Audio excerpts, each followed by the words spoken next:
Hi, I'm Jay. I'm 48 years old.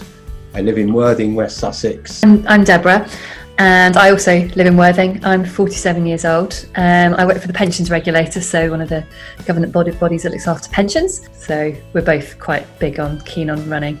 As much as at the beginning it was quite hard, the sort of thought of not being able to go out and not being able to go and see friends.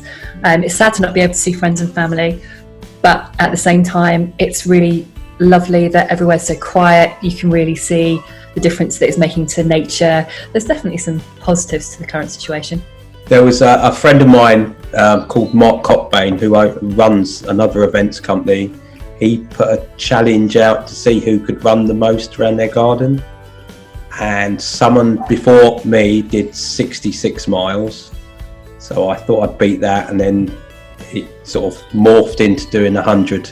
My next door neighbour were both due to run the Brighton Marathon last Sunday, and it would have been her first marathon. So she came up with the idea actually that we'd raise some money for one of our local charities there. There's a children's hospital called Chestnut Tree House, which is quite close to here.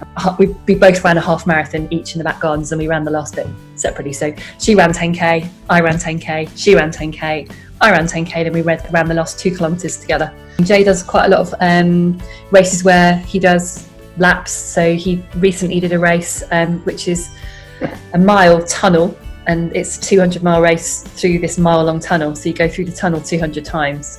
I think running in the garden like that made me realise that actually some of the races where you can do lots of laps, that wouldn't be so bad. And also it's quite tough when you've got to do a turnaround, as you found with the garden, because I did a sort of a straight up and down, and Jay actually did a circuit of the gardens. You've got 4 really quite short corners to go around, so that's quite tough on you.